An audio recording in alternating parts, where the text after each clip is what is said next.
Hey everyone, my name is Flynn Shifo, and welcome to episode 2 of my how-to character build series.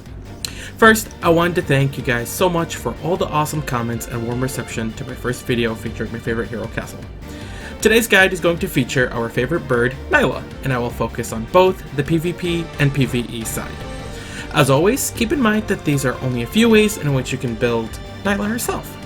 With that said, let's get started. Naila herself is a very versatile hero. She is a staple in physical decks for PvE and is a monster in PvP. Not only does she pack a punch, she brings in an insane amount of CC, physical amp, and DPS. First, let's talk about her UW. Naila's UW is literally one of the best UWs in the game. Anytime she crits a hit, be it through an auto or a skill, her UW will proc. When her UW procs, she herself inflicts additional damage, and any enemy who got hit also receives a debuff that makes them take more physical damage.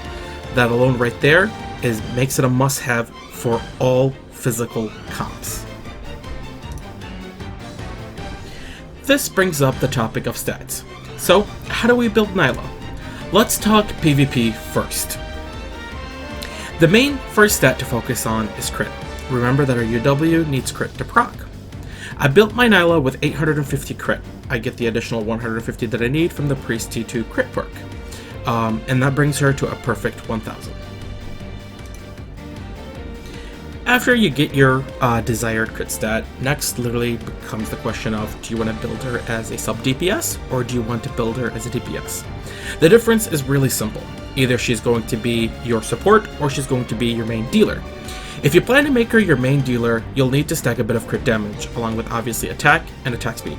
However, if you plan to use her as a support DPS, which is what my build is, you can build her quite a bit differently.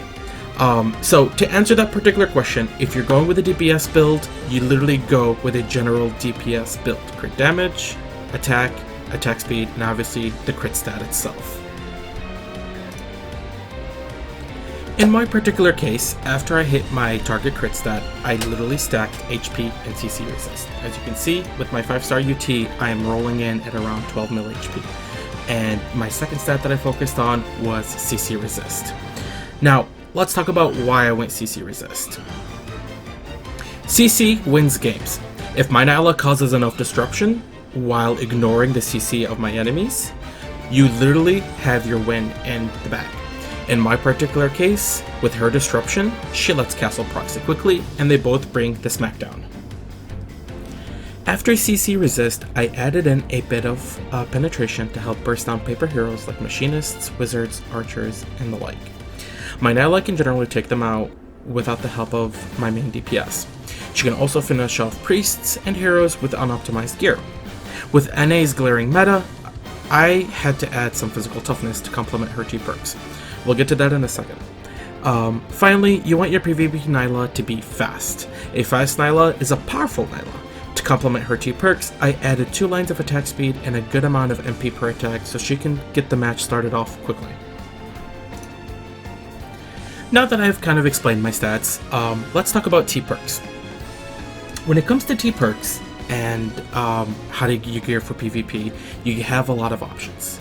As always, you always want to take your T1 attack and your T1 HP. HP itself is obviously amplified in PvP, and you definitely want that. As for T2 perks, you always want to ensure survivability, so you always want to take Tactical Foresight. It is an absolute must. It gives you 10% toughness to both magical and physical, and you obviously get your 200 dodge. Depending on your build, you can use these points for something else, but for my particular build, I went with Blood Wrath, because I could not fit any lifesteal onto her stat sheet. So I get 200 lifesteal, which is essentially 20%, and I also get an additional 200 attack speed to complement the 2 attack speed lines I already have. Alright, now let's talk T3 perks. You got options, and you got lots of them. And I will say it now, there is no wrong option here unless you take S1 Light or S2 Dark for PvP. If you want Naila to make sure that she always hits the highest DPS, you can always take S1 Dark. That changes her S1 to always target the highest enemy.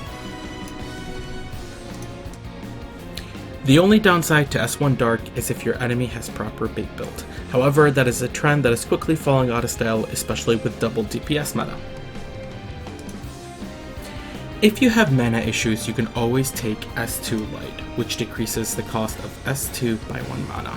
I don't really recommend this because you could use those points elsewhere and they are much more valuable and better used elsewhere. I took Naila's S3 Light because I wanted to increase damage on her S3. However, you can always take S3 Dark, and that is a very good perk to take if you can hit all 4 enemies. It just depends on positioning. I also took Naila's S4 Light, which changes the activation chance of that skill to 60%. I'll explain a little later why I took this perk. However, you also have the option of taking S4 Dark, which increases her attack speed by 300 when her S4 procs. I don't really recommend this anymore, only because attack speed is easy to get. However, it is an option now. Finally are her T5 perks, and they're fairly decent. I personally find no usage out of her T5 Dark, only because there's a lot of dispel in PvP, and it also requires her to dodge quite a bit.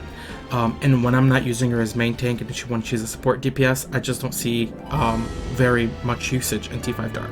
So I ended up going in for her T5 Light because it gives an additional 100 dodge and it helps her survivability. Alright, let's talk UTs. Naila has 2 S tier UTs and 2 C tier UTs. For PvP, I highly recommend UT4, the green ribbon. It decreases the target's physical block by 500, and at 5-star also reduces physical dodge by 500. This happens anytime her S4 procs, which is why now you know why I took the 60% activation chance on the perk page. This will literally allow all your physical heroes on your team to legitimately destroy for a period of time. While this is highly recommended for PvP, you can always take her UT3, which I more so recommend for PvE. However, again, it can be used in PvP.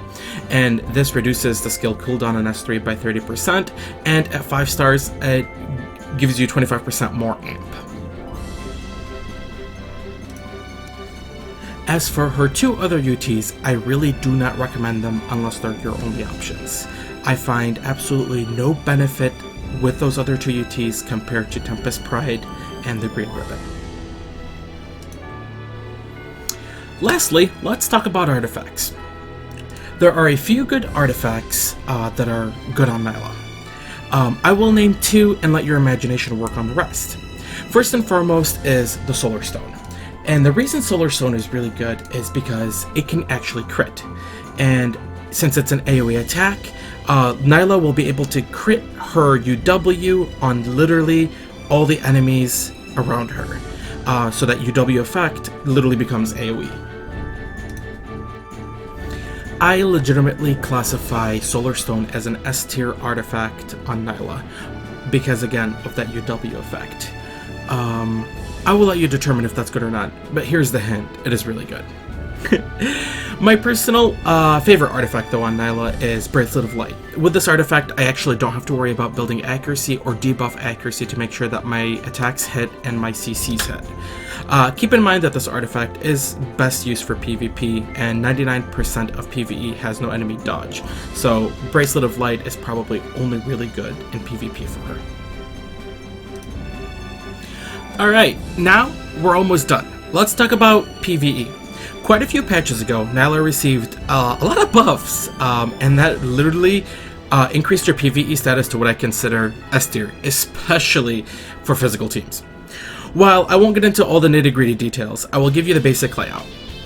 As most DPS builds go, you want to get the crit stat on her close to 1,000 as much as possible. After hitting your 1,000 crit, make sure that you stack your crit damage, your penetration, and your attack speed. As for artifacts, I still say Solar Stone is the way to go, especially in AoE situations. You'll obviously switch that out for more focused DPS artifacts if you're going for her role as main DPS. So other good artifacts would be Fantastic Hybrid Animals, Blessing of the Earth, or even Book of the Mad. As for her PvE perks, you'll always want to try to take S2 Dark. S2 Dark provides additional damage against non-heroes. You always want to also take T1 attack and your T1 monster hunting. Also, always keep in mind where you're using Naila, because if you are in an area where there's a lot of little monsters on the ground, like dragon raids, you always want to take Warlike, which provides a significant buff for warriors. And you always want to take your Opportune Strike if you're not close to that 1000 crit stat. Other good stats include S3 Dark, which provides literally cooldown reduction whenever she multi-crits a bunch of little dragons or things of that nature.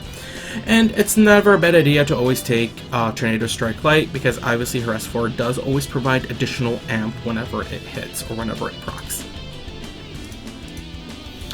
With all that said, I hope you guys found this guide to be helpful.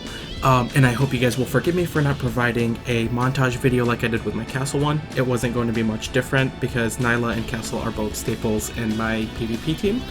And obviously I also take Naila into my PvE as a sub DPS, so which is why I didn't provide any kind of PvE content in specific.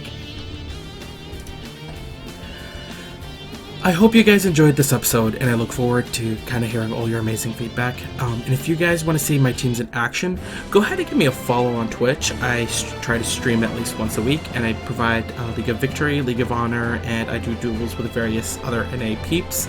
The link is going to be in the description, and if you want, it's going to be twitch.tv/Sorey101, and that's SOREY 101. And with that said, let me know who you guys want to see next. Your choices are going to be Scarlet, Lias, and Lucius for the next episode. Thank you guys, and thanks for watching.